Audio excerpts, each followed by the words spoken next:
You know Gray Bar for electrical parts, but there's one more thing you may not be thinking of us for that can help maximize your next project's total value. Our pre-project planning services are designed to help you win the bid, save on labor costs, and keep your installers productive across your entire build. The sooner you call us, the better. Because when we're there from the beginning, we can anticipate your needs and help you solve problems before they become problems. Yep, Gray Bar does that.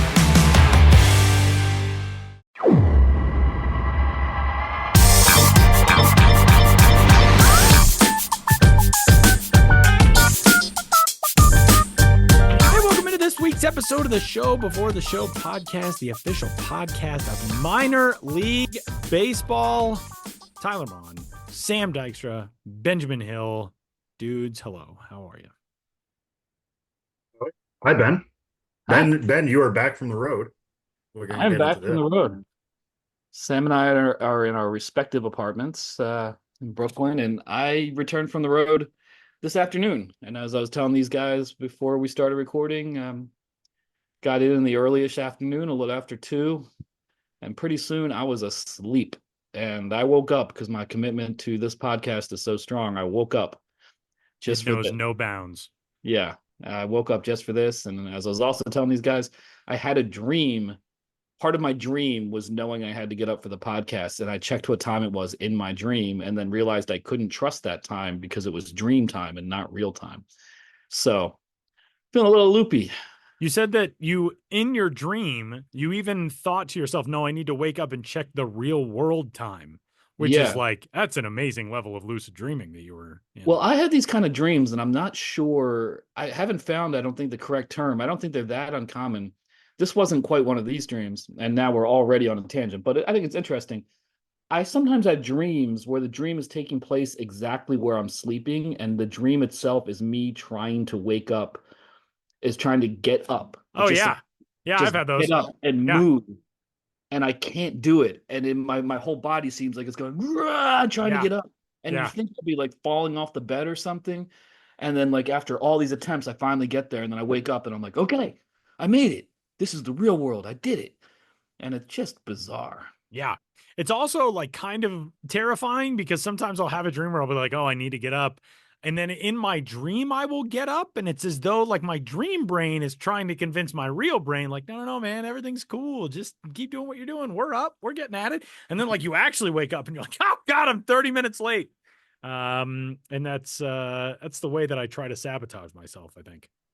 Yeah. Isn't it weird? We're all just living our lives, and we all just have to deal with these subconscious realities, which are deeply bizarre and speak to things that are basically unknown. I think we know things in our sleep that we wake up and don't bring with us. We have portals into modes of being and awareness that we cannot bring with us to the waking world, but we can feel it. We can feel it right below the surface. I think that's true. Also, Sam must not dream much. He's just sitting there like glazed over looking at us like, what are you two idiots talking about? Yeah, he's like, look at these two mysticists. I mean, no, I have dreams all the time. Nightly, one might say. Do I have dreams? But it's not that sounded like something that a guy who doesn't have dreams. Yeah, exactly. By the way, that was like the most like things... I too have dreams often when I am sleeping. I go out on dates with girls every night. All of my friends are here. They're just out of view laughing too. Yeah, All sure you do, Sam. In that room right over there. Yep, just to my right here. Usually when I'm lying prone in a prone position on a comfortable, some might call it a mattress. That's where I do my sleeping and dreaming. Sure it is, Sam. Okay.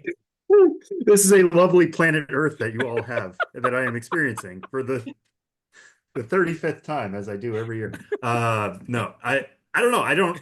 I have dreams. I've had dreams before where like I woke up, or no, I was in the rafters of my high school gym.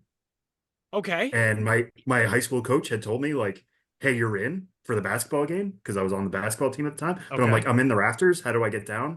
The only way to get down is by jumping. And I'm like, or you could just wake up. And then I woke up and I was like, oh, okay, I'm safely on the ground now. That would be a horrible way to enter a game, like jumping down from the rafters. Like, well, Sam's in it. He's a shooting guard, but he's broken both of his legs. I mean, my thought was like, when I woke up, I'm like, why did I have to wake up? I could have just gone the same way that I got up there. Like, I got up there somehow. Not what happens in the dream world, Sam. No, as we all know. Well, that'll do it for this week's episode of the Show Before the Show podcast. Now we welcome you into this week's episode as we enter the month of September. Coming up next week, it'll be the final days, weeks of the minor league baseball season across all of the levels. And Benjamin Hill is freshly back from the I don't know how to describe Michigan in the summertime. I've heard it's beautiful, but I was going to say the Great White North. It was in the cold. It was nearing the Canadian border, but it was probably gorgeous.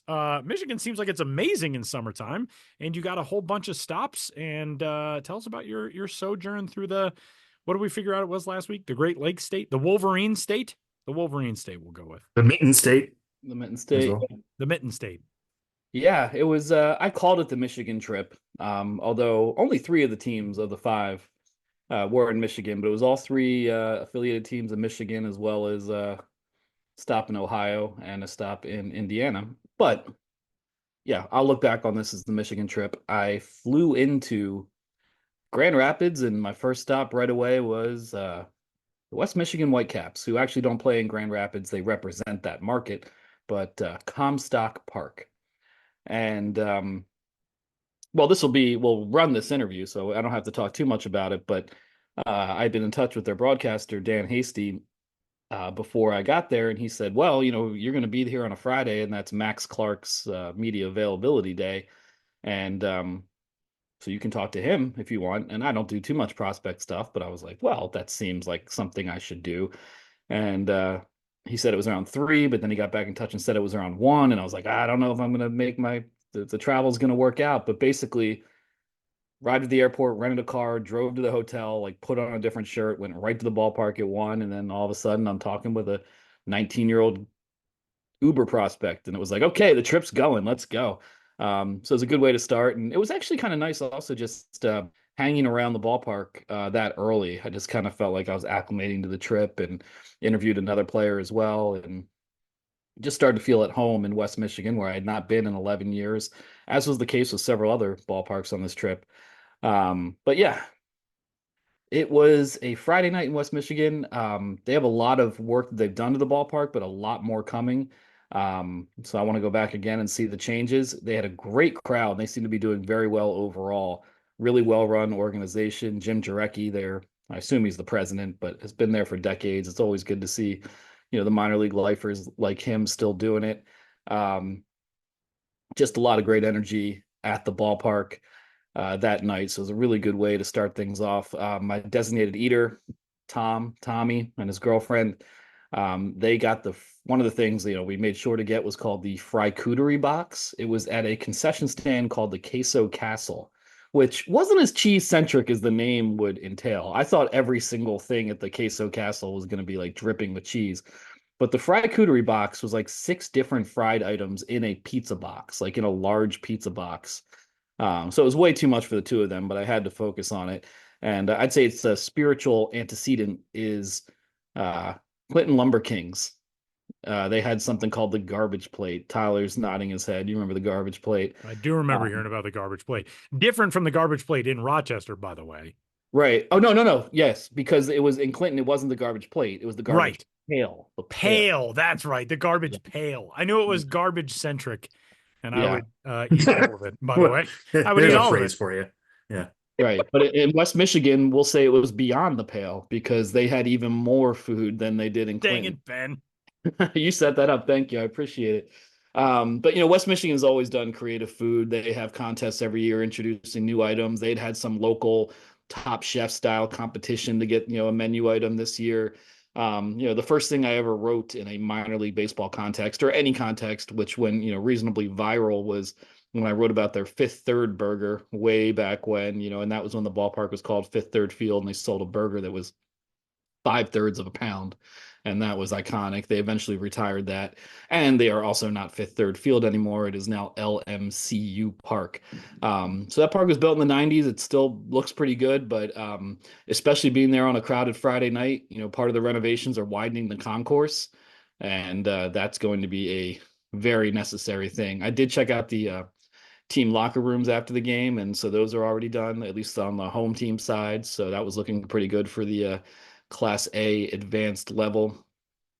And man, if I hadn't slept all the way just through right until we recorded, like I should have looked at my pictures and because I'm sure everything's fresh right now, but there's so much it's hard for me to filter it all out. But it was great to start in West Michigan with the Whitecaps, and then following day stayed in Michigan, drove north, and ended up in Midland, Michigan, home of the Great Lakes Loons, and hadn't been there since 2013. And Midland is an interesting town. It is Dow Chemical is big there, and it would not be even a fraction of its size without Dow Chemical. Um, and there's I think it's a pretty affluent town because of that company and its money. And having been in West Michigan the day before, which is a fine Class A advanced high A ballpark, man, in Midland it just felt like a palace. I mean, just huge. I mean, they really did a good job designing that. They have more storage space there than any other ballpark I've ever been to. And talking with the team, with Chris Munhenk, their longtime, well, he's been with the team since the beginning. He's now the team president. He was saying that's very helpful when it comes to meeting new MLB facility standards, that they have so much room to work with, in when they're expanding the locker rooms and adding a female locker room and all the other things you need to do there.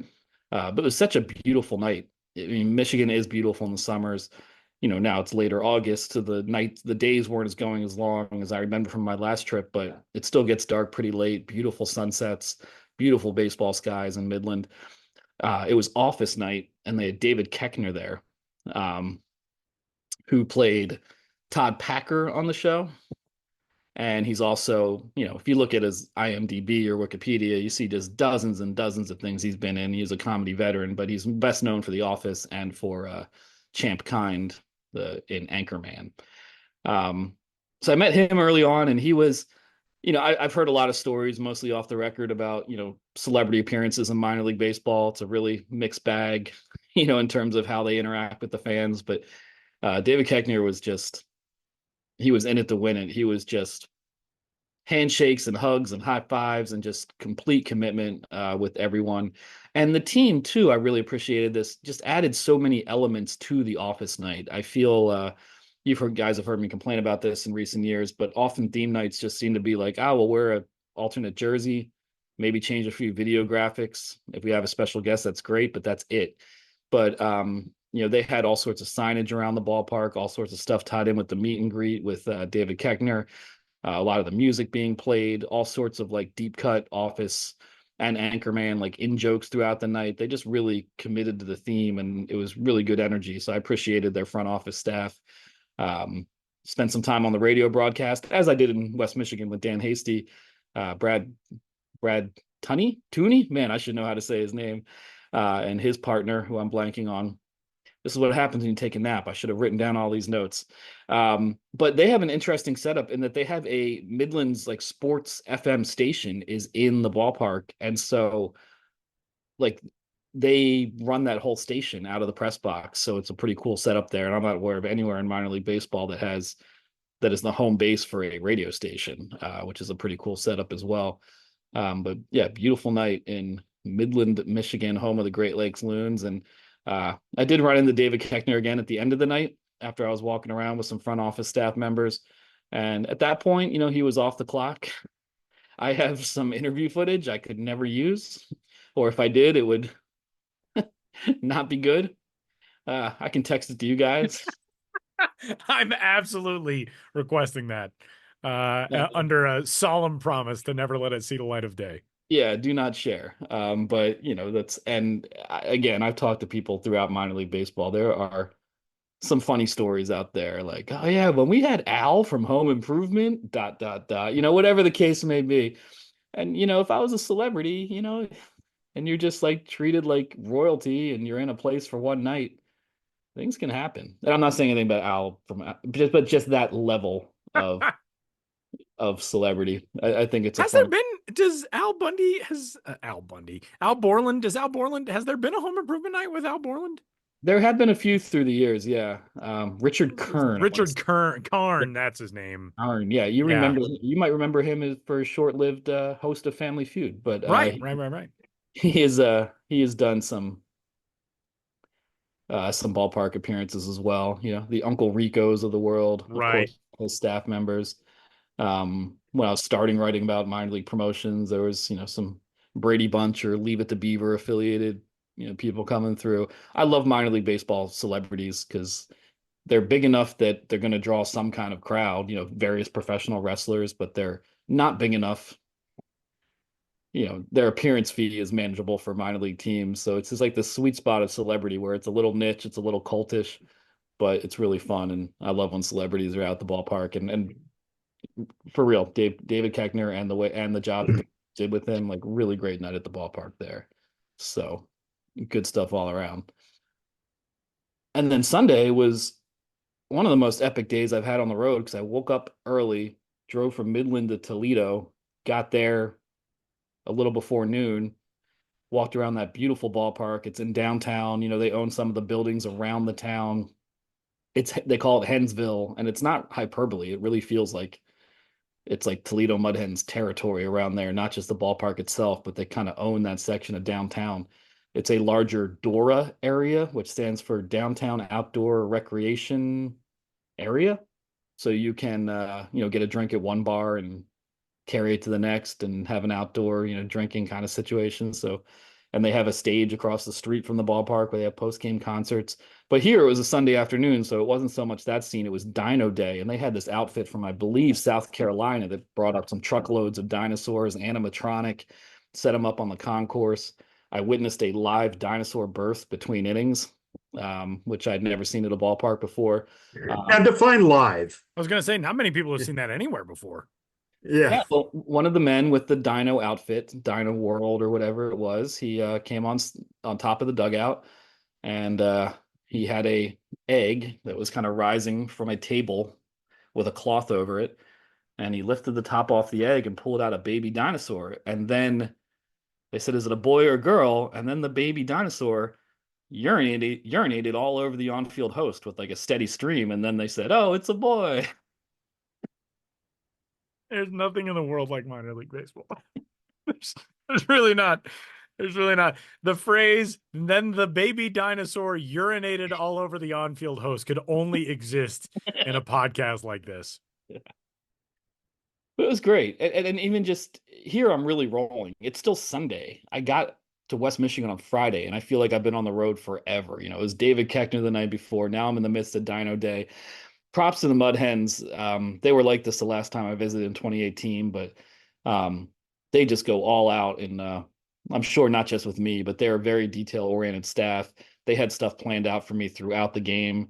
I went old school. I got in a dinosaur outfit and danced the YMCA in a dinosaur outfit, which, by the way, when you're dancing as a dinosaur, doing the YMCA is really difficult because your arms are so short. So you just kind of got these like 18-inch arms. You can't really do the YMCA. I mean, I'm trying Everything is lowercase, is what you're saying. Yeah, exactly. But it reminded me of my younger days, in the groundskeepers area, putting on a costume, trying to get everything on before the third out, and you run out there. So I enjoyed that element of it as well.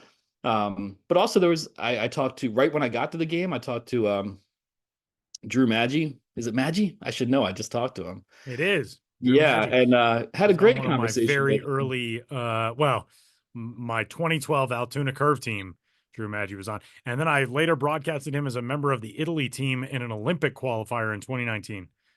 Super nice guy, Drew Maggi. Yeah, and he's played as Tyler basically alluded to, he's been in the minor leagues for a long time. He played his first season in 2010. And then he became a national feel-good story briefly last April when he got called up to the Pirates at age 33 and played a couple games, got a couple hits, and it was a big story. But this is baseball. This is the reality of baseball. Then he goes back to the minors, and not just AAA, but back to Altoona, which he had been in initially from like 2012 to 2014. So he has this improbable high of being a major leaguer, and then he's back in Altoona and kind of scuffling, and the Pirates released him in July. So at that point, you're thinking, where do you go from here? But he just wanted to keep playing, and he signed with the Staten Island Ferry Hawks. They play in the ballpark where the Staten Island Yankees used to play when they were a New York Penn League team. Now it's an independent Atlantic League team. And he said that was really helpful. He played there a couple months, and it just felt good being out of affiliated ball and taking some of the pressure off. Getting pregame speeches by Pablo Sandoval, who's also on that team. Um, and played pretty well there. And then the Detroit organization needed a little more depth in the minor league system and signed him. And now he's back in Toledo. And you never know. Who knows? Maybe he could get back to the major leagues again at age 35 now. Just a all-time baseball lifer, and it was great to start the day with that. And then I also spoke to, say, Matt Meltzer, I want to say his name. Again, I'm sorry I slept right before this interview because all these names blur into each other. But he's a broadcaster for the Toledo Mud Hens, who was partnered with Jim Weber for the entirety of his career. And Jim Weber had been calling games for the Mud Hens since 1975. So it was good to talk to and passed away last month unexpectedly after 49 years with the team. So it was great to do a Jim Weber related interview with his broadcast partner as well. So Toledo was a day that just had it all, from talking to a minor league baseball lifer like Drew Maggi, talking to Jim Weber's broadcast partner, watching a dinosaur birth with, top of the dugout urination, dancing as like one does. myself. Yeah. Showcasing the heated hen, hot chicken donut burger at one point, and on and on. And then it's just like, whew, what a day. I go and get a post-game meal at Tony Paco's, the iconic hot dog place in Toledo. There's a couple locations, but there's one called Paco's at the park right across the street from the ballpark, and they have gluten-free buns. So shout out Tony Paco's for that. And then I drove to Lansing. And so that night in Lansing, I'm like, oh my God, this day started in Midland, Michigan, and I had all this crazy stuff happen in Toledo, and now I'm in Lansing, Michigan. And then I spent 3 nights in Lansing, Michigan, because I was there on Sunday after the day game in Toledo. There was no game on Monday in Lansing or anywhere in minor league baseball. So that was basically like a work day from my hotel in Lansing. And then Tuesday, finally, on my 3rd day in Lansing, I go to the ballpark, get there around 4:15, pretty early, but I was there, didn't have much better to do.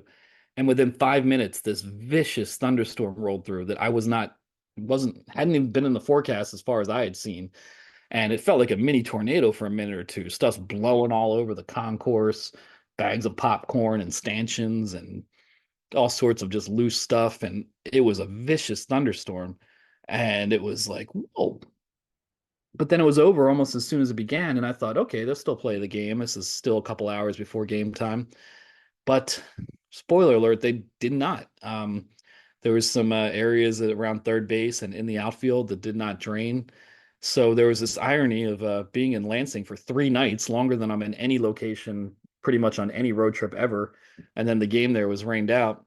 And I had a MLB live content creator with me, to do additional video and photo, named Grace, and she was great to work with. But even though there's no game, we talked to the Lugnuts manager, Craig Conklin, really interesting guy with a really interesting backstory. Interviewed pitcher Mitch Myers about being like 3rd ranked in the world in a video game I'd never heard of called Monkey Ball. Just a random interview there.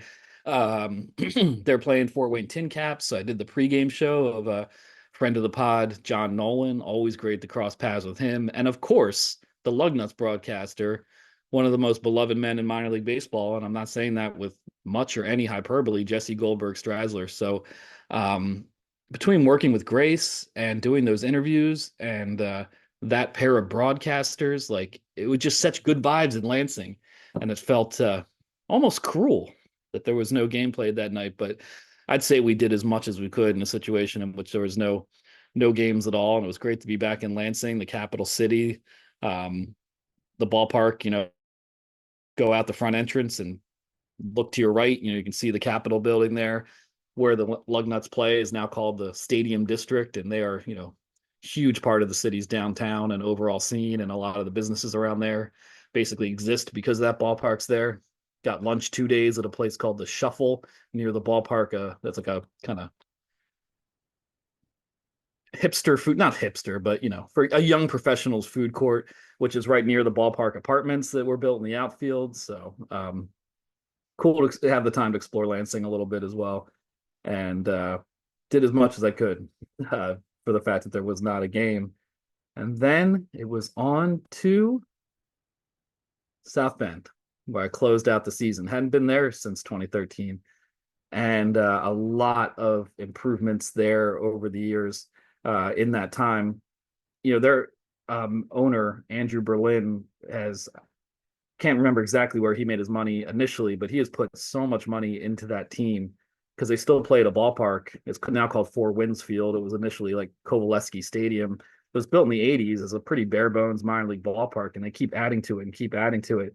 They have in right field this huge structure called the Performance Center, or the South Bend Cubs Performance Center, and it has like, well, you can bring the nets up, but it has like 16 batting cages in it.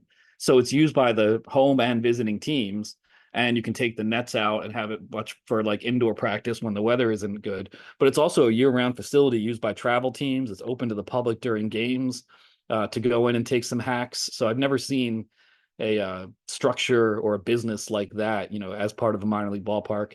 And there's also a new apartment complex, or new to me at least, beyond the field as well, where I was told that about half the team lives there, with priorities to the guys who don't have cars. So there's a lot of South Bend Cubs who live at these apartment complexes that overlook the field, and there's bleachers on the rooftops of these apartment complexes like Wrigley. So there's like cool group seating area there. And there's a lot of history there too. I mean, of course, we've talked about this before, but there was a abandoned synagogue right beyond left field that they incorporated into the ballpark, desanctified or whatever the word is, and that's now the team store. So I'd written about that last time I went to South Bend, but it was cool to visit that again. The building down the first base side across the street is a huge old Studebaker factory, which now is being repurposed. There's a train station, like Union Station, which is apparently the plan is to bring Amtrak back to the Union Station. Right now it's not operational, but might have Amtrak trains like stopping right outside the ballpark. And they are going to rip, there's covered concourse down the first and third base lines with a roof. They're ripping off the roof on both sides and building a second level of the ballpark, and that starts as soon as the season ends, just like next week or whatever. So they're going to and replacing the playing field and doing a lot more. I talked to the team president, Joe Hart, quite a bit about all the stuff they had planned this offseason. So that was like, wow, so much has changed since I was there 11 years ago. And now so much is still going to change there. And really cool. And of course, the Cubs affiliation would start in 2015. They took the anomalous step of going from a unique team name, the Silverhawks, to the name of their parent club. But it really works in a place like South Bend where there's so many Cubs fans. And they have a unique Cubs logo. It's not just the Chicago Cubs logo with South Bend over it. It's one that actually incorporates the design aesthetic of that Studebaker had used. So it's got a local connection there as well, designed by our friend of the pod, Dan Simon. So great to end the season there in South Bend. And walked to my hotel after the game, got a few hours of sleep, woke up early, traveled home today, and I'm talking to you guys now. I feel like I've rambled quite a bit, provided a lot of detail, forgotten much more than I've talked about, but that's going to be the benefit of these next couple months is I have so much material, not just from this trip, but from previous trips to get to. And the new promo preview is out, I'm working on a final Crooked Numbers, or maybe there'll be more where that came from. Yeah, at least 2 more Crooked Numbers I'm working on. Unveiling season is starting soon. The new team in Columbus, Georgia will be unveiling their team name in September. And of course, there'll be more where that came from. So yeah, the ballpark road trip season is over, but this is not stopping anytime soon, both in terms of minor league baseball news writ large and material I have from my road trips and from other elements as well. Yeah, it's a lot, huh? Yeah. Well, there's one thing I want to underline as part of that you were talking about, Ben. It's not something I even thought about until you were recapping the trip there is, you talk about taking a trip at the end of the year and there only being, at this point, a week and a half left of high A games. And one interesting thing is you are getting in there just before the offseason. So a lot of these improvements are just about to kick off, like the one you were talking about in South Bend and expansions of concourses. And I almost want it really highlights of just how minor league baseball is at a time of change right now. And not just in terms of the structure and all that, that's all pretty well settled. But with everybody trying to get up to code to MLB standards, a lot of ballparks are going to look different now than they did 2-3 years ago, never mind a decade.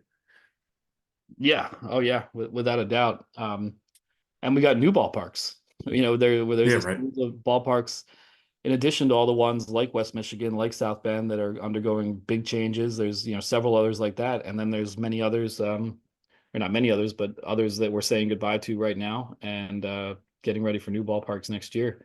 So I was going to say the times they are changing, but would that have just been the most cliche, dumb thing? Bob Dylan would have sued out of despite, I think. Yeah, yeah, Loyal the show before the show listener, Bob Dylan. yeah, yeah, I yeah. mean, listen, the guy's done minor league ballpark tours before. That is true. Yeah, he He can emails do us sometimes under the name Robbie Z. Robbie Z from Minnesota Yes, checking in. yeah. While you're talking about new ballparks, though, Ben, there's just one thing I want to bring up real quick because we've talked about it. I think before your trip was Modesto and how it's was kind of up in the air, but they just announced that the Modesto Nuts, the city approved their lease to extend through at least the 2025 season. So anybody who is getting a little concerned about what the status of the California League and the makeup of the California League will be next year and where everything was going to land and who's going to be with whom and where, it seems like everything's going to be in place at least for another year. We'll revisit this, I'm sure, in 12 months. But for now, Modesto Nuts baseball is back exactly where it was for another season.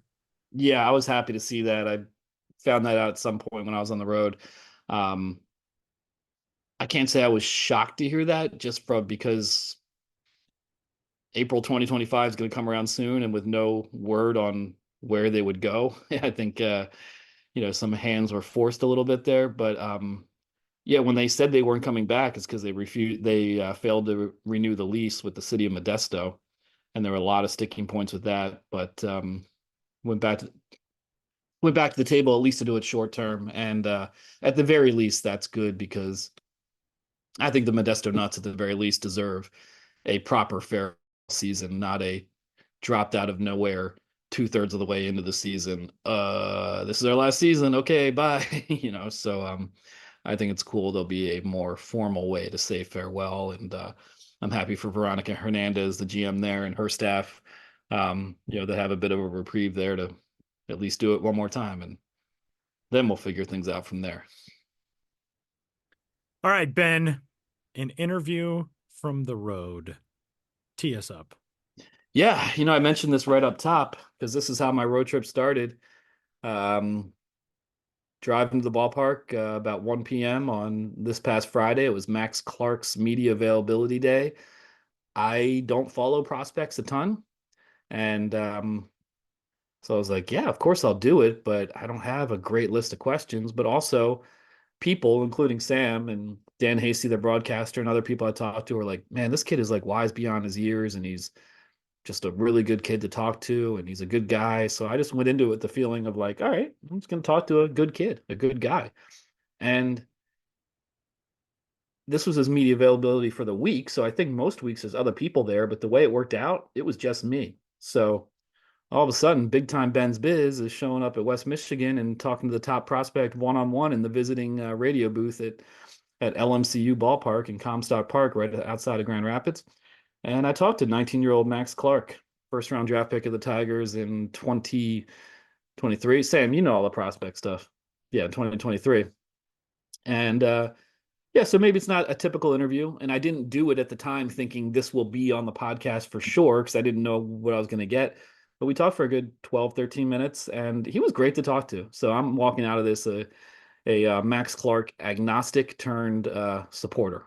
I thought he was a really good kid, easy to root for, smart, well-spoken, and just good head on that young man's shoulders. It was a pleasure to talk to him. So here's me speaking with Max Clark on Friday, August 23rd at LMCU Ballpark in Comstock Park, Michigan. Can I repeat myself anymore? No. Let's go.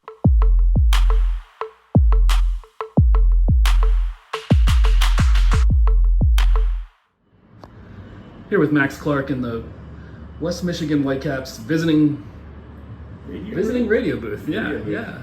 They're playing the Lake County Captains tonight. But the Whitecaps tonight, they are not playing as the Whitecaps. Yeah. They're playing as the Bunghammers. What does it mean to you to suit up as a bung hammer tonight? I think these things like this are super cool. I was actually just talking to Dan, our radio guy, about it. Like, I haven't had a chance to actually play in a game. There's like all the special uniforms that we've done, but like to be able to have just so many options and like different promo nights is super cool. I think it's fun. It brings more fans to the game. Like, people are we auction off our jerseys after the game and stuff, so I'll be a part of that, which is super cool. And then like we do the Cavaleris nights, we did the Dam Breakers the other night, which was fun. And so like all these little things are just more ways to bring the fans into the game. So I enjoy it. I think it's fun. It's cool, but looking forward to actually playing a game in a special uniform. Yeah, I mean, that's a huge carear milestone. You know, Yeah, first no doubt. hit, first home run, first alternate identity. Yep. Do you know what a bung hammer is? Because I don't really. I am unfamiliar with a bung hammer because I know that it's Beer City and our hats. I actually think I'm wearing it. So I guess that's a bung hammer, but it's a pretty sick hat. Like, I'm definitely keeping this hat. So I'm pretty unknown to what it actually is, but I think it's sick. The unis are cool too. Like a dark brown, like very interesting color that you just don't see in baseball, but it's super cool, fun uni. Yeah, and it's the sort of thing that, you know, in the Florida State League you probably didn't see too much of, but in the Midwest League you see a lot more of those type of promotions and you know, interesting atmospheres, promotions going on. What has been your impression of minor league baseball on that level? I mean, I know you're focused on the game first and foremost, but the alternate identities, the ballparks, what's standing out to you? It's super fun. I mean, like you said, I didn't really have a chance in Lakeland because the only actual alternate identity we had was the Malmo O-Milkers, but our game as Malmo got canceled and then rescheduled for the week right after I got called up. So I didn't even get a chance to do that. But like I said, all that stuff's fun, and it brings more fans to the game and gets them, you know, into a little bit of a secret identity that they like to enjoy and stuff like that. And it's you see it everywhere, like AA, AAA, even high A and some low A teams, especially with Malmo now. Like, everybody's just kind of branching out and doing fun things off the field that allow for more fans to enjoy the game. I think it's super cool. I think it's fun, and we all enjoy it. It's super fun to suit up and do like promo shoots with all the cool unis. Yeah, and you had mentioned earlier before we started recording it, you're into that, the branding. You know, so what are your favorite kind of brands around minor league baseball, or logos, or just the looks that really pop, whether it's ones you get to wear or ones you see in the visiting team? I've got to be honest, this is the Bung Hammers is my favorite so far that I've experienced. I really enjoyed seeing all the different 4th of July throughout minor league. I thought Lakeland, we had a super cool one. We had it was obviously like a USA flag on our jersey, but the sleeves were the stripes, and then the stars were all red and white, which was sweet. But like throughout the entire minor league baseball, like, it was sick to see how many different uniform combinations they could come up with. Because, you know, red, white, and blue and the American flag only goes so far, but some people pulled out some really, really cool unis. And then, like I said, Malmo's sick. I did a little piece with that earlier in spring where we talked about it and tried to figure out where Malmo was. I had no idea where it was at first. I thought it was in Wisconsin, so I was a little far off on that one. And I think they ended up telling me it was in Sweden. I couldn't even find Sweden on a globe. Yeah, that's an oat milk company in Sweden. Learning about bung hammers and beer brewing through that, you get a real education. No kidding. Like, everybody said, "Oh, you could have gone to college to get an education." I mean, I'm right here. I'm learning about all sorts of different kind of geography. So I feel like I'm ahead of the curve there. But no, it's fun. We enjoy it, and it's a good part of the game. Like I said, this is a good way for people to just get entertained and bring them to the game. So we're here in Comstock Park, Michigan, but right outside of Grand Rapids. How familiar were you with this area, and, you know, what has been your impression of it so far playing around here? So coming in, I was actually more familiar with it than some might think. You know, obviously I'm from Indianapolis, so only 4 hours south of here, and kind of I did grow up in the Midwest. So this is like my type of people. You know, this is where I wanted to be. This is perfect weather, definitely better than Florida weather by far. No rain, great playing surfaces. I was actually talking about it a couple of days ago, but I don't really like Bermuda grass, and I love Kentucky bluegrass, and Kentucky's is what they have in all Midwest style fields. So it felt nice to be on a playing surface that you were familiar with. So I've really, really enjoyed it here. And my brother actually has a cabin in Rockford, which is about 15 minutes from here. So I was familiar with the Whitecaps before I got up here, before I even got drafted even. So I've enjoyed it. The fans are phenomenal. The weather's great. Our team's awesome. I mean, we're in a playoff race, and there's nothing more meaningful and more fun than playoff baseball. So just trying to get the job done there and enjoying my trip up here. Yeah, and what are some of the biggest things you've learned, since you got here to High A in the Midwest League? Whether it's the way you approach your game or just things about the country. What are things that have stood out to you about this newer experience? For me, like the biggest difference between low and high has just been like the execution of pitchers. Like, I don't feel like the stuff in terms of like fastball velos and the way the slider moves and things like that has been entirely different or like a new profound pitching style. But the way they execute their pitches, the counts in which they execute them, it's night and day. Guys are way more advanced, and a lot of the people in this league are either older college guys or high-level prospects that kind of are just making their way up here. So like seeing the way that they interact with like their pitcher and catcher and trying to understand like what their tendencies might be have been way harder than a younger guy in low A that you can kind of catch on to some habits with. Or tendencies rather. So for me, like that's the biggest difference by far. But overall, I love this league. Especially playing here, like the park is huge, and I'm being a center fielder, so I can just kind of run around and catch everything, which is really, really nice. It's a pitcher heaven, so that does play a little bit of an impact on the power tool for me. But it's nice to be able to like drive doubles, drive triples to this park, and kind of everything in the Midwest League is an absolute graveyard. So my speed plays here. I really enjoy it, and the fans are phenomenal at every single stop. Nice. So West Michigan's a good place to be. Great place to be. You endorse it. I do. Phenomenal. Like, I mean, this is the most fans I've ever played in front of in my entire life. So, and it's every night. I mean, last night it was Wednesday? Yeah, Wednesday night, 7,000 people in attendance. It's unbelievable. Tuesday night we had 7,200. So, just back-to-back nights of just hammering fans. It's awesome. Yeah, and tonight, bung hammering fans. Yeah, exactly. It's gonna be awesome. Well, off the field, and this is something some of my coworkers mentioned to me before I came here to talk to you, is like, you are great on social media. I have a lot of followers, put some good time and effort into it. How do you build up such a huge base on social media? I mean, it helps to be good at baseball, but you go way beyond that. What's your approach, and what are the techniques you use to really stay engaged? Yeah, so I mean, it all started my freshman year. I had a tournament called Jupiter, which is a really, really large WWBA tournament through Perfect Game. And I was a freshman playing with juniors that year. So it's like it's the biggest tournament of the year at the end of the year for the upcoming seniors class. So I was playing alongside Colson Montgomery, who's with the AAA White Sox in Charlotte right now. And so, there's a little bit of clout there, like just being around so many like talented guys. I was a younger guy, so being able to kind of go there, and I had a really, really good tournament. I actually ended up becoming the #1 player in the country in high school after that through like all the ranking sites. And so obviously that gave me like a little bit of a head start in terms of social media. And then I kind of just fell in love with like branding and being a role model. After that tournament, I kind of just like was on a steady uphill grind of like, a couple $1,000 a month type thing. And then I kind of just started building off of that in order to build a brand to which at this point it kind of just constantly goes up. I really want to put out relatable content that kids anywhere can look up to, be a role model for, etc. Because, when I was a 13 or 14-year-old, like all I wanted to do was mirror my favorite player or mirror a kid who's been through it, etc. So like for me, social media, I use it as something for kids like be relatable to, be understanding for, and I try to get back to as many kids that have questions as they can, because I know that's where I was at their age. It's a fun thing to do, and it definitely helps me off the field with like branding, monetizing, and stuff like that. So, it's a blessing, but I try not to like let it consume me at the same time. It's really nice to be a role model to kids and just kind of help them go through the processes whichever way I can, and hopefully lead a helping hand, but at the same time, just do my job on the field too. Does it feel kind of surreal that here you are still a teenager and you have kids looking up to you the way you looked up to players not too long ago? It is. It's extremely surreal. And that's like, it's funny you say that word, because that is literally the word that I use 24/7 when I talk about it.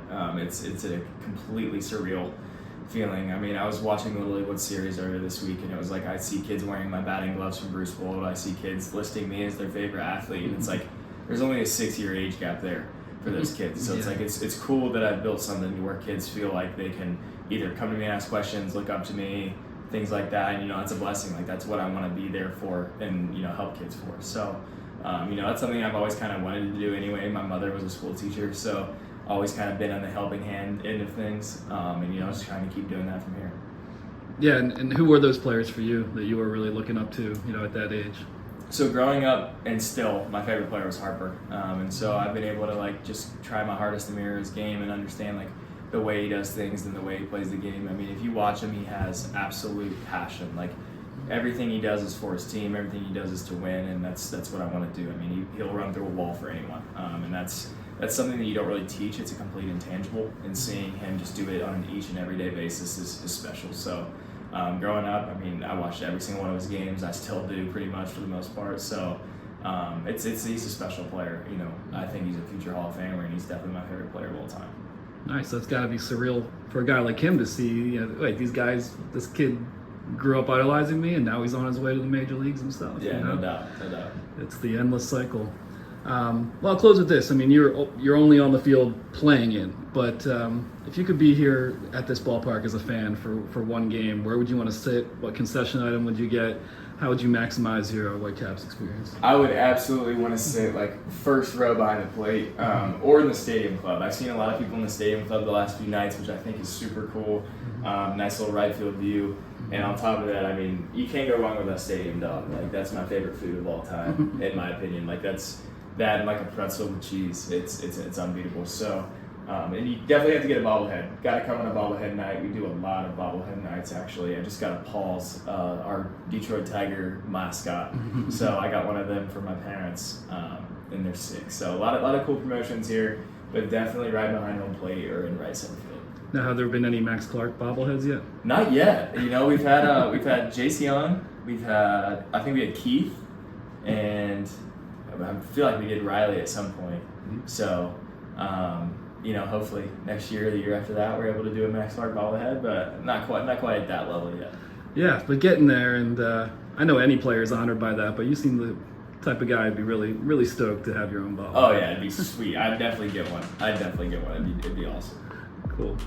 Well, hey, thanks a lot, Max. I appreciate your time. Thank you.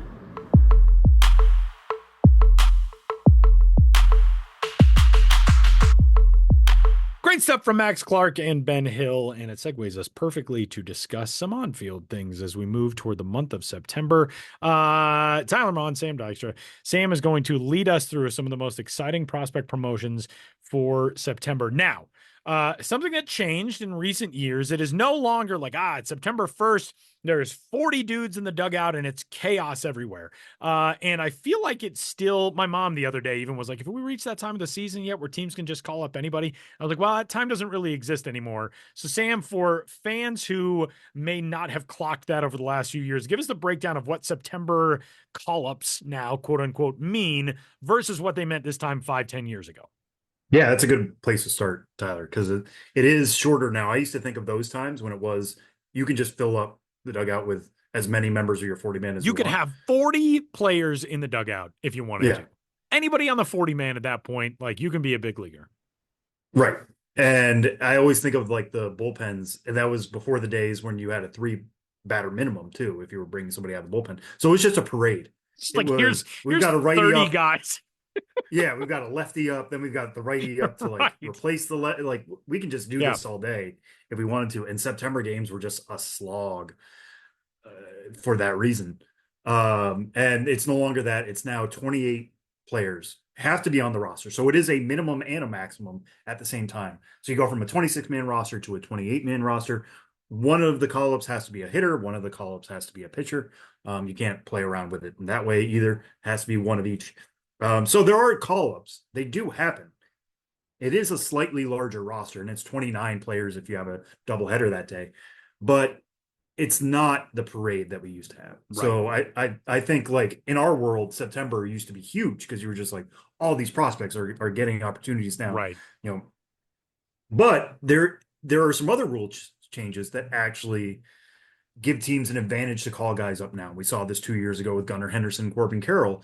You call them up for September, they're not going to graduate from prospect status. They're not going to get enough games to graduate on service time. They're not going to get enough at bats or innings pitched to graduate on that side. So they'll retain rookie eligibility, but they'll have major league experience. So they'll know what to prepare for the offseason. Then come opening day, you add them back to the roster. They're there again. They could win rookie of the year if they finish top 2. You know, they get a full year of service time. You can get a prospect promotion incentive pick, which is what the Orioles and the D-backs got in this year's draft because of the incentives that they got from Henderson and Carroll winning those awards a few years ago.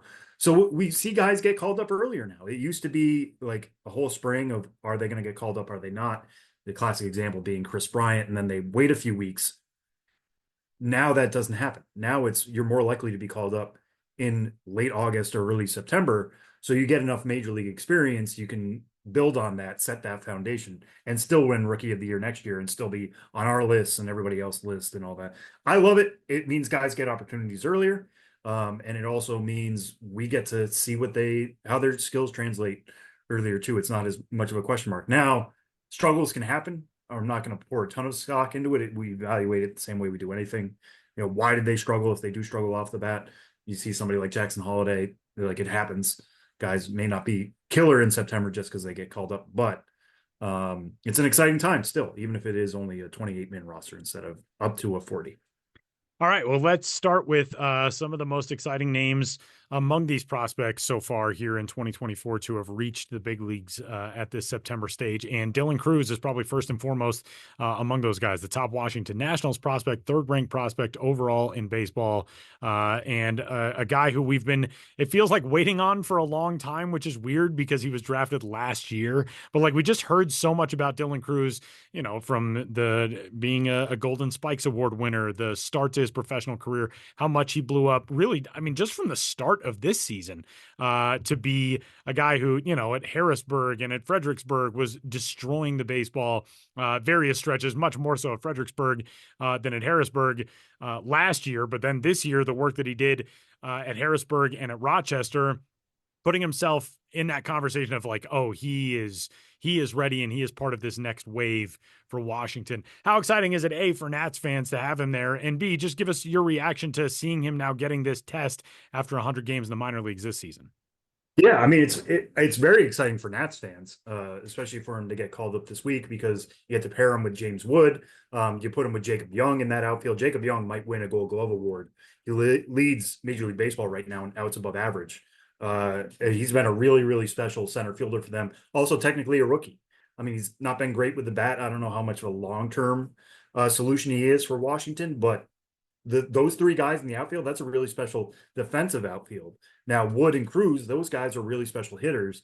You look at Cruz's numbers this season, they don't really pop in a way that you would expect somebody who won a Golden Spikes Award a year ago pop off. I mean, LSU, he was arguably the more valuable player for LSU than Paul Skeens was, which I know is crazy to say given everything we know about Paul Skeens now, but Dylan Cruz was, the everyday guy for them and was a leader in the clubhouse, leader on the field, leader in the way he hit for average, leader in the way he, showed speed, was a really good defensive center fielder. And then you expect him to take off this year. They start him off at Harrisburg, like you said, Tyler, and the numbers were good, but not great, not like stellar. And one reason for that, I think, that kind of gets lost in this is Harrisburg is a really pitcher-friendly ballpark. You've worked in the Eastern League.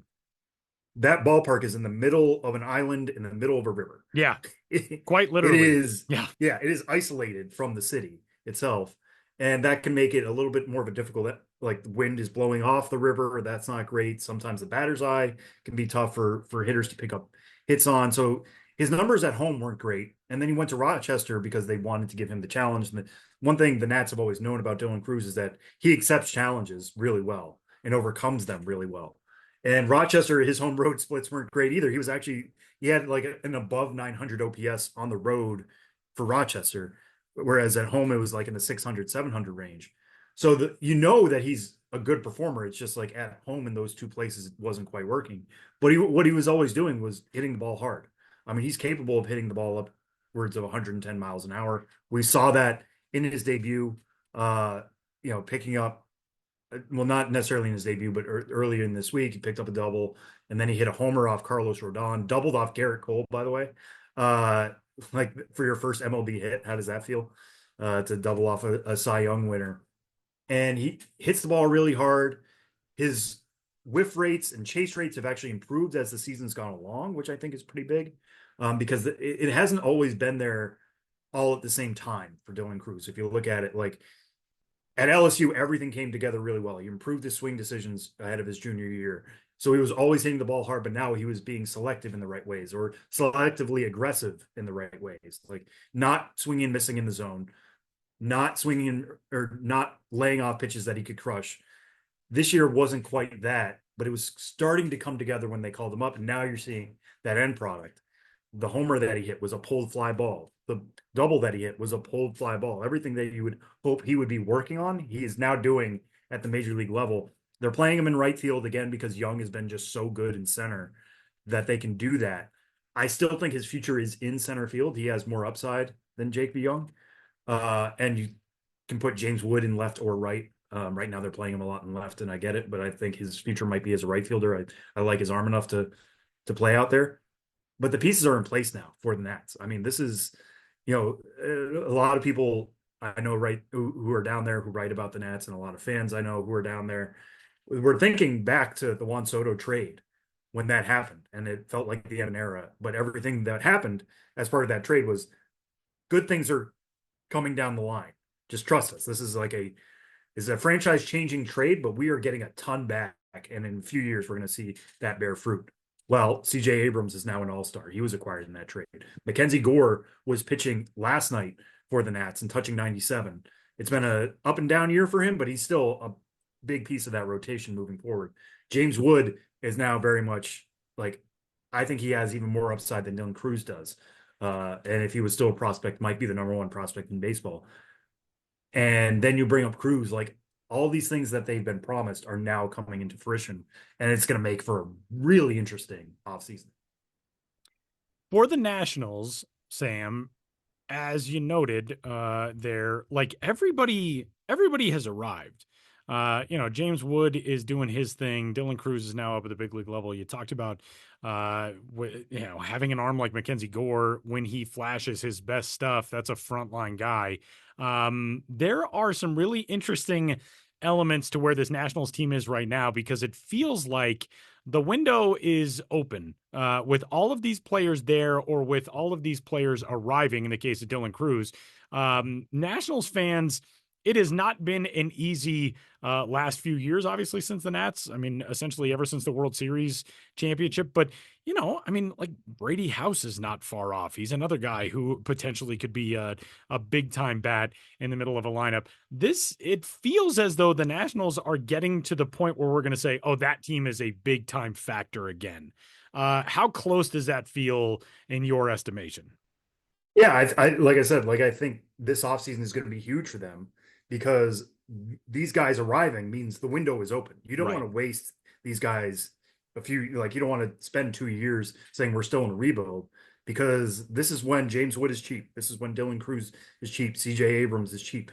Like at a certain point, these guys are going to be free agents too, or in arbitration and more expensive. They have Patrick Corbin coming off the books this offseason.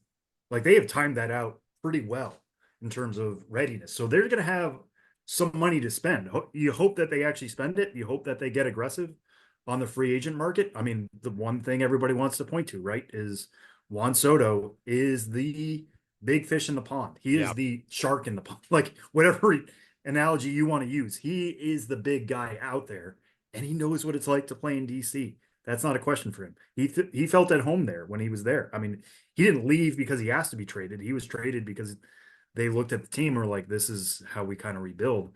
I think he still has a lot of love for DC. Now, are they going to be willing to pay what it takes to get Juan Soto? I mean, he's chosen not to sign extensions with the team before because he wanted to try out the free agent market. And now he's gotten to the free agent market, knock on wood, there's still a few weeks left in the season, but healthy and just as productive as ever. A potential, Cooperstown guy, if everything continues on this track, and one of the youngest free agents we've ever seen, because the Nats called him up aggressively at the very beginning of his career. But if I don't know if they're going to get him, but go out and get somebody. Go make some trades. They have a deeper farm system now than they did. The team I keep comparing them to is the 2022 Orioles, who called up Adley Rutschman, who called up Gunnar Henderson in the same year. And that was kind of the signal, hey, the rebuild's over.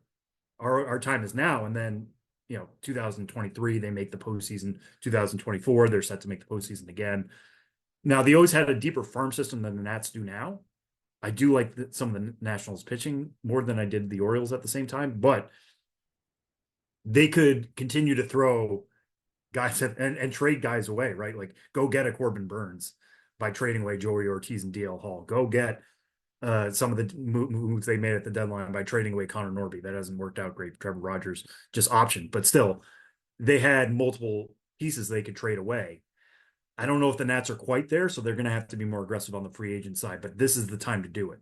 They can't sit on their hands this offseason and waste away the start of James Wood and Dylan Cruz's careers, because this is what they were building for, and now is the time to make some decisions, and they might have to be some silly decisions. They might hurt, like they might be some big contracts like they did with Patrick Corbin and Max Scherzer back in the day. Like big deals to bring those guys in, but guess what? That's what you have to do if you're going to be a contender again. And I think I hope for Nats fans, and I hope for just the competitive nature of that team that the front office is ready and willing to do that. And Mike Rizzo has a history of it. So let's see what happens in the next few months. All right, Sam, let's go to the West Coast where the Los Angeles Angels are calling up two of their top 10 prospects. One is their top overall. We'll talk about Caden Dana in a second. The other one, Samuel Aldegari, who will be the first ever Italian born and raised pitcher to pitch in the big leagues, which I find very cool. But let's talk about where the Angels are right now with Caden Dana, who comes up at 20 years old. A guy was an 11th round pick in 2022. Maybe not necessarily the typical top overall prospect, given his track to where he finds himself now at the big league level. But, he's developed really well since they signed him away from his commitment to Kentucky out of high school. This year, he's been with Rocket City the entire season at Double-A, 135 and 2/3 innings. He struck out 147, walked 39. He's got an ERA of 2.52 and a whip of 0.94. Opponents are hitting 184 against him. And we have seen the Angels have been really, really aggressive in promoting drafted guys to the big leagues in very short order. So you think, this is an 11th round pick from 2022. It's kind of interesting. But then when you remember he was a prep guy and he's only 20 years old, this is almost just as aggressive as everything else that they've done in recent years, where they've been drafting and getting guys to the big leagues in that same season. Tell us what to expect from Caden Dana and what this means for where the Angels are right now. Yeah, I mean, this is the Angels being the Angels, right? Like you said. I mean, I think everybody thought Christian Moore was going to be the move, the player out of Tennessee that they drafted and who has been doing really, really well to start his career. And it just felt like, okay, this is Nolan Shanuel 2.0. They tend to do this. They tend to be the first organization to bring up prospects from a specific draft class, and they still might, right? Like I'm not ruling out Christian Moore coming up in the next few weeks, but Caden Dana, I think they're bringing up now, and he'll debut on Sunday, in part because he's kind of coming up on an innings limit. If you look at what his workload has been so far in his career, last year he threw 68 and a third innings. Now he's up to 135 and 2/3, and he's kind of a throwback prospect in the way that he goes deep into games. I mean, you look at his last 6 starts, 6 innings, 8 innings, 3 and 2/3. That's the outlier. 6 and 2/3, 7, a 9-inning complete game. I mean, that just doesn't happen anymore. Guys aren't really allowed to throw that many innings. Like he's just very efficient. He throws strikes. That's his big upside right now. It's an above average fastball. It works around 94. He can touch up to 97. I know some scouts really prefer his changeup. He doesn't throw it that much, but maybe that's something the Angels work on and incorporate more into his game when he makes the major leagues, because it has the ability to be an above average pitch. The slider is his best secondary, or his most used secondary, I should say. So you can expect to see a lot of that. That's been his most width heavy pitch. But I'm just fascinated to see like how much run they give him, like I said, because you look at how much workload he's put in so far. He's still only 20 years old. He is the youngest Angels pitcher since 2002. And this would have been a good one to use maybe for Name That Dude. Do you have any guess? I'll give you just one guess real quick, Tyler, who that pitcher might be. Man, a young Angels pitcher in 2002. I have no idea. Francisco Rodriguez. I was going to say K. I was like, well, it wasn't John Lackey. Was it K-Rod? Man, I should have guessed it. Dang it. That's why I wanted to give you one. But yeah, I mean, that's how you have to go back, and that's crazy to say, 22 years to find a younger pitcher than Caden Dana coming up for the Angels. That is So even though crazy. this is what they tend to do, they trust him to do this now, just at least to get him that look. They skip him over Salt Lake, skip him over the Pacific Coast League. Maybe one or two starts there, he gets lit up just because of the environment, right? Like Salt Lake City is a tough place to pitch. PCL in general is a tough place to pitch. I could see him struggling a little bit out of the gate. It's a new ball. It's a bunch of new factors. The Southern League is pretty pitcher friendly, or has been this year. But it's indicative of something that they're willing to start his clock this early. And even if he only gets like 2 starts maybe before he gets that innings limit, they're going to come in the major leagues, and that's invaluable experience. All right, Sam, we move now to the middle of the country. We visited both coasts, and now we go to Cincinnati, Ohio, where the second-ranked Reds prospect and the 35th overall prospect, the former Wake Forest Demon Deacon, Rhett Lauder, is also being promoted. Rhett Lauder, a guy who went to the Reds with the 7th overall pick in 2023. Just a moment to appreciate Rhett Lauder's final collegiate season. 19 starts for Wake Forest in 2023. 15-0. Not that pitcher wins and losses tell a story, but they tell a very cool story when they are round numbers like that. 15-0 with a 1.87 ERA, 143 strikeouts against 24 walks in 120 and a third innings pitched in his final year in college. That is preposterous. So then he goes to the Reds. This year, his first full pro season, he's pitched at high A, at double A, and he made one appearance with Louisville at triple A. What should we expect from Rhett Lauder, who obviously has really tremendous stuff and is jumping in with a Reds team that I think has some really great and fun pieces, but the Reds haven't put it together in a way where you think like, okay, now's their time in the Central either. Yeah, I mean, I think everybody thought this might be the year that they break through, right? I mean, it's a full year of Elly De La Cruz, and he's been. I mean, I know Shohei Ohtani's been absolutely fantastic, and Francisco Lindor's been awesome too. Ellie's having like a borderline MVP case season, but like you said, the other pieces haven't really filled in around him. There was a concern that they had too many infielders at some point during the year. That doesn't seem to be the case anymore. Anyways, bring up Rhett Lauder is a cause for intrigue and interest in Cincinnati for sure, and he'll be debuting on Friday. The interesting thing for him this year is he got called up to double A. They played it a little slow with him. He started out the year at high A, shoved there for 5 starts. I mean, he had 2.49 ERA, 29 strikeouts in 25 and a third innings, did what we expected him to, and then went to double A Chattanooga and really struggled out of the gate, at least in terms of ERA. There was a time where his ERA was in the 7s. And you had to sit there like, what is wrong with like all his underlying numbers were still, he's getting strikeouts, he was limiting walks. It was one of those situations where the ERA is so higher than the FIP, but like, why is that? And it could have just been a wrong run. But Jonathan Mayo, our colleague, wrote up the story on what to expect on Rhett Lauder, and he kind of investigated it and found out he started upping his slider usage in his last 8 starts before this call up. And that seemed to really have clicked with something. I mean, his slider has really good shape. It's got good velo. He can spot his fastball well. A lot of people liked his changeup more coming out of college. That might no longer be the case. So you switch that usage. You start using the slider more. You drop the usage on the changeup if it's not as effective. And Rhett Lauder, looking like the Rhett Lauder of old, he got called up to AAA Louisville. And now he's up with Cincinnati, getting his feet wet like some of these other guys we've already talked about. So that's what I'm going to be looking for, is like, how much does he go to that slider? Is it a lot more? Is it in line with what he was doing of late? It was 36% of the time. That's up from 26% of the time earlier in the year at double A, according to Synergy. So I would expect it at least 1/3 of the time for him to go to that slider at the major league level, stick with what's working for him. And we'll see how things go from here. But like you said, the Reds, they thought this was going to be a year. It hasn't been that, but Rhett Lauder gives them a chance for maybe 2025 is that year instead. So exciting stuff around prospectdom, and you can follow it all, of course, at MLB Pipeline. Yes, Samuel. Well, I just want to bring up this one fact because it blows my mind on Rhett Lauder.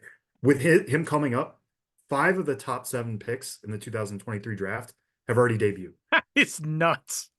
You got number 1, Paul Skeens, wow. number 2, Dylan Cruz, number 4, Wyatt Langford, number 6, Jacob Wilson, who's just returned to the A's, and now number 7, Rhett Lauder. The other 2 who haven't are Walker Jenkins, who went at number 5, and this week's guest, Max Clark at number 3. Both of those guys are at high A in their first full years. It for was an some insane draft. synergy? We knew that, but like, it's incredible how quickly these guys pushed their way to the show. That is pretty incredible stuff. And it's also, you know, we're in that era where things are just changing constantly. I mean, every year, baseball development, timelines for prospects, all of that changes quite a bit. And by the way, you mentioned the two guys who have not made it yet. Both were prep picks. So two high school guys who obviously have not made their debuts as of yet, with Walker Jenkins and Max Clark. And one of them on this week's episode of the Show Before the Show. Pretty cool stuff. So we will step aside. Josh Jackson stops by with Ghosts of the Minors, and then we're back to wrap it up. Coming up next.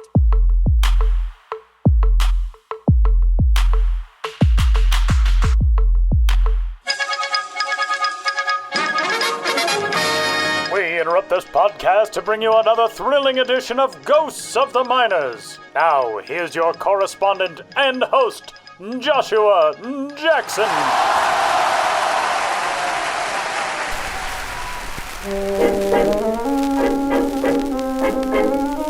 Welcome back to Ghosts of the Minors, in which all of you out there in Radioland must identify the legitimate historical ball club or player hiding amidst the fraudulent pair. One's really competed for 9 innings at a time. The others never showed up for none innings anytime. In the last segment, I asked you which of the following minor league baseball teams did at one time exist. A. The Fielddale Towlers. B. The Pottsville Napkins. C. The Portage Dry-Offs. You sure aren't wet behind the ears if you picked A. The Fielddale Towlers, who soaked it all in but struggled to weave themselves into the fabric of the community in the Bi-State League for 2 seasons in the 1930s. Representing a small burg in Virginia's Henry County, the Towlers and the very town of Fielddale got their names from the nearby Fieldcrest Mills factory, which Marshall Field and Company established in the mid-1910s in the place formerly known as Waller's Ford. It was Wallersford Knot when the mill began steadily unspooling textiles, most notably towels. You'll have to speak up. I'm wearing a towel. Although ownership of the mill and its output went from one big company to another a few times, and eventually the mill in Fielddale was shuttered, still today, products from a brand called Fieldcrest Towels are available in your neighborhood towel shop. The Towlers of the Diamond were laid out for the 1935 campaign, the Bi-State League having begun operations the previous year with a Fielddale team called the Virginians. You couldn't dock the moniker for accuracy, but a little more specificity was helpful in a circuit on which 3 of the 6 clubs could reasonably be called the Virginians. Following this logical thread, Fielddale stitched together a new identity, the Towlers. Although Fielddale, that is, outfielder, Ralph Hodgin was great with the 1935 Towlers and would eventually play 6 seasons in the big leagues, the team as a whole didn't draw a lot of water. They went 50-64, 20 and a half games behind our old friends, the Leaksville Draper Spray Triplets, and in 6th place in a league that had expanded to 8. The next year, the Towlers tried to make their opponents look like a bunch of drips by hiring an all-time great and future Hall of Famer as player manager. Unfortunately, it was a football all-time great and future Hall of Famer, Joe Guyon. He was once a strong baseball player too, but Guyon, who rushed 344 yards in a single game for Georgia Tech against Vanderbilt in 1917, was in 1936 43 years old.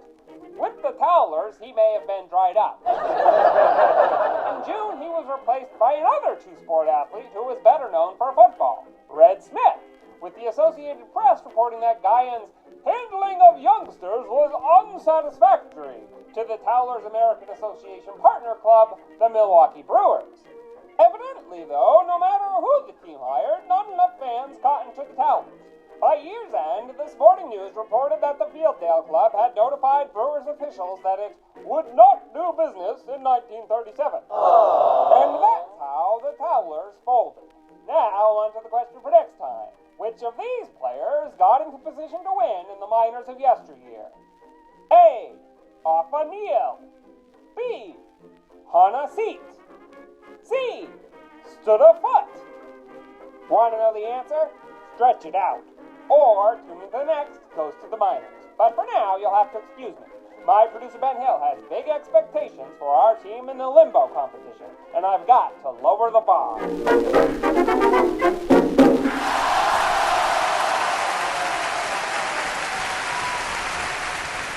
Big thanks to Max Clark of the Detroit Tigers and to Josh Jackson of Ghosts of the Miners fame here on this week's episode of the show before the show. Before we get out of here, we have not one but two things to do. Sam teased at the beginning of our Zoom call today that he had brought a prop for this audio only medium. And I don't know if we've ever had a prop on the show before the show. What sort of prop are we talking? What's going on here?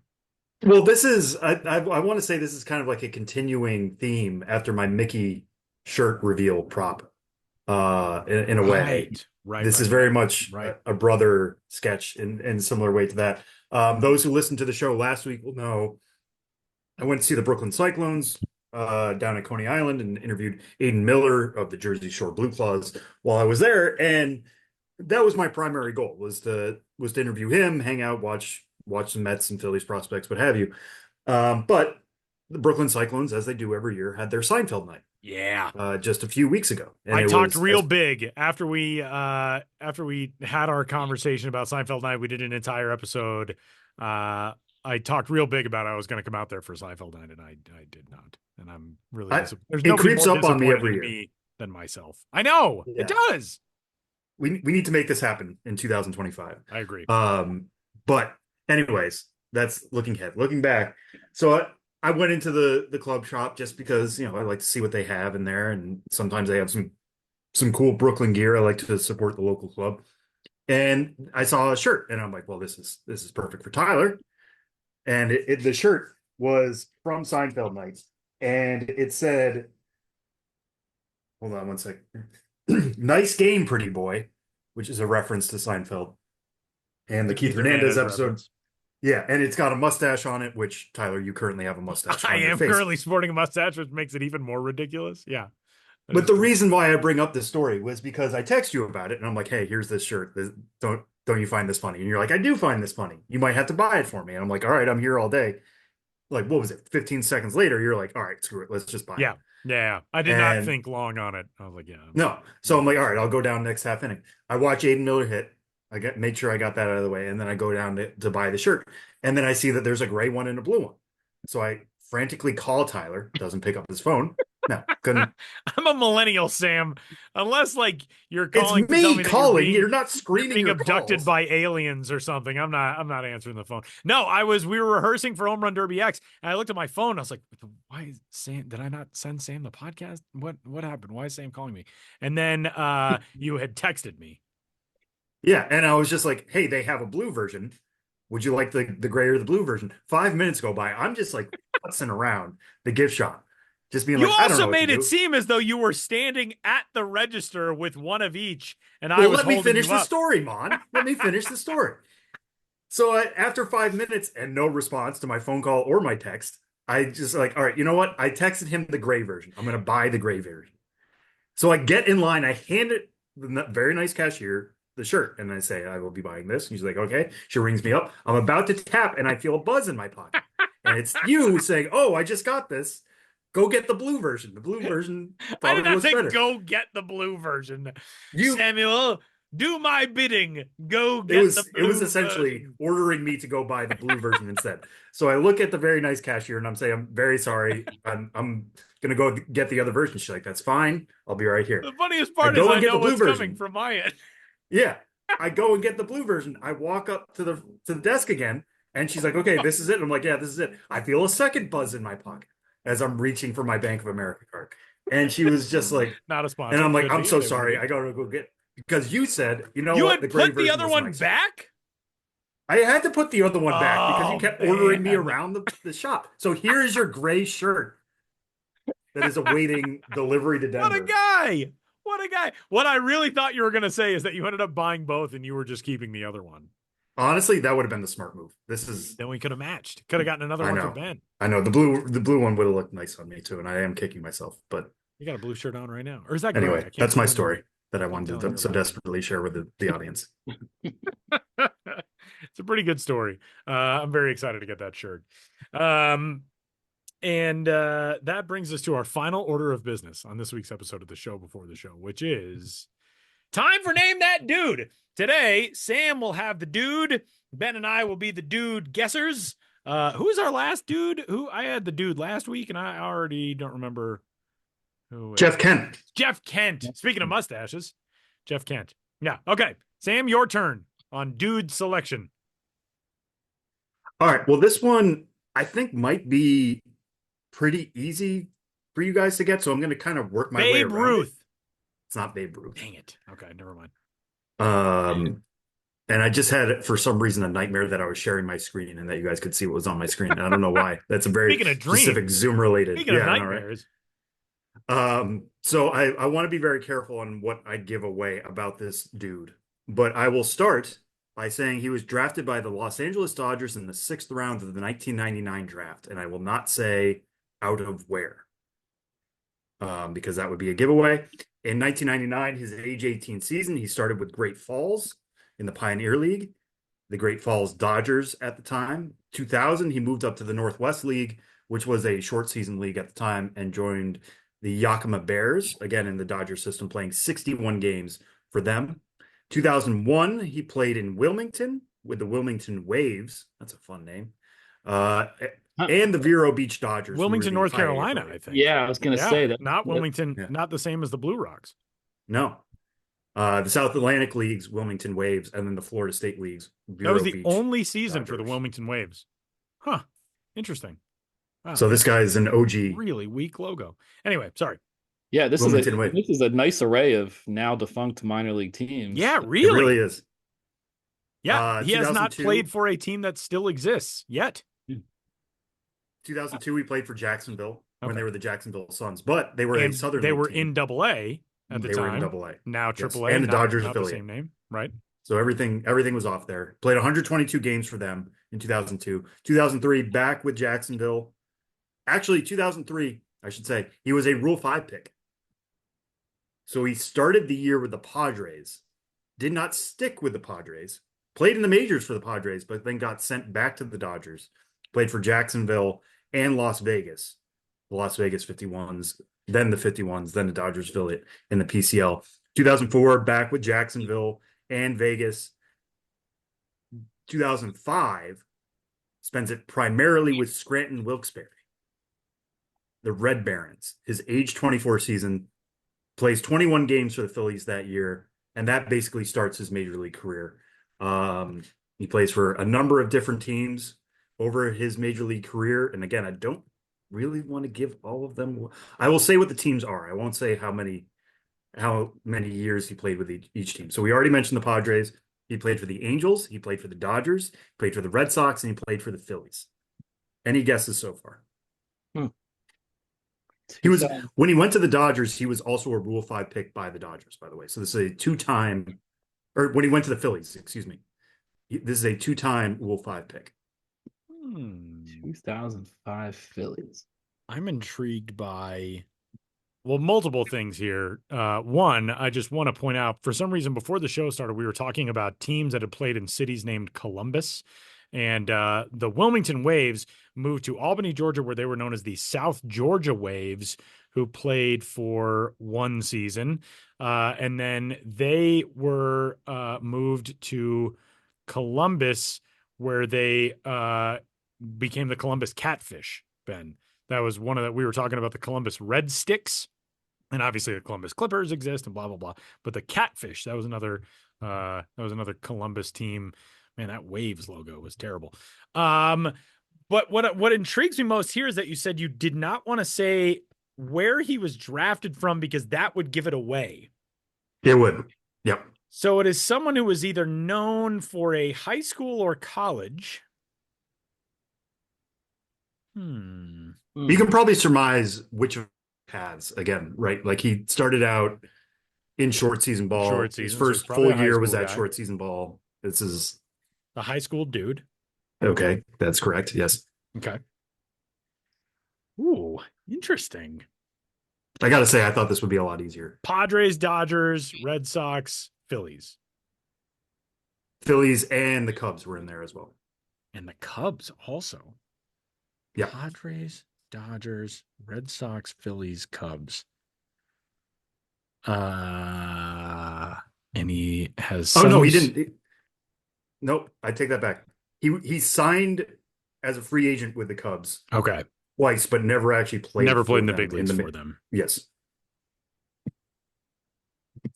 Me knowing the Phillies pretty well, I feel like I'm racking my brain on these 2005 Phillies position player. Do we know position player? Did we say? Yeah, we. Well, he said I did say at some point there was 120 games. Yeah, that's right. This is not a rubber arm reliever. Yeah. 2005 Phillies, 2000s Dodgers / Cubs. I'll give you 15 more seconds, and then I'll give you some more clues. The high school thing is throwing me for sure. For sure. Like, can you give us the state that the high school is in? No, that's what would give it away. Oh, is it somebody from like Rhode Island? What do you want me to say? Alaska.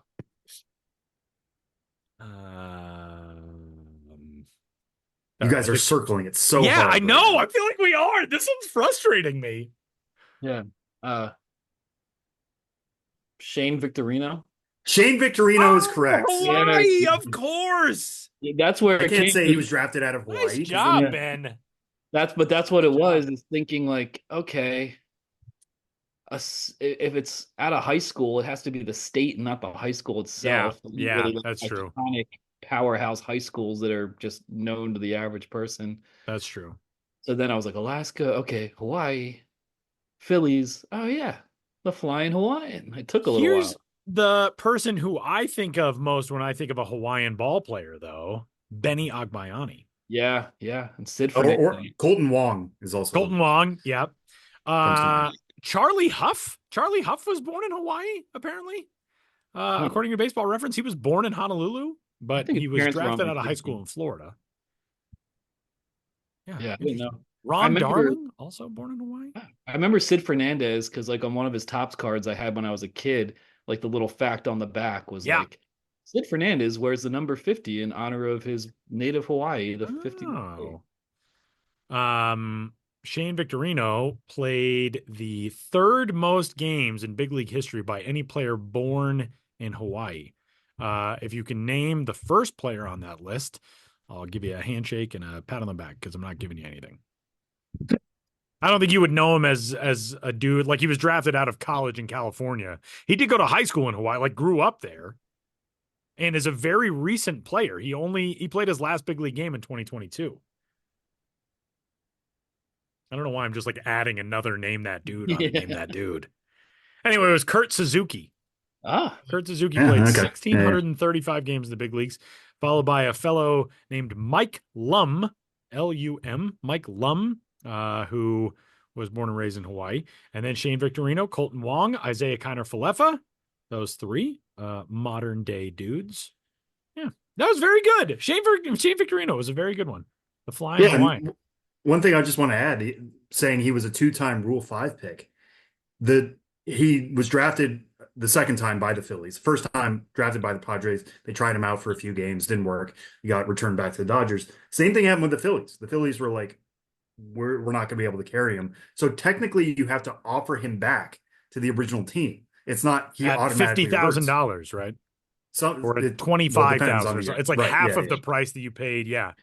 Yeah. So the other team makes money off the deal, technically. But the Dodgers said no.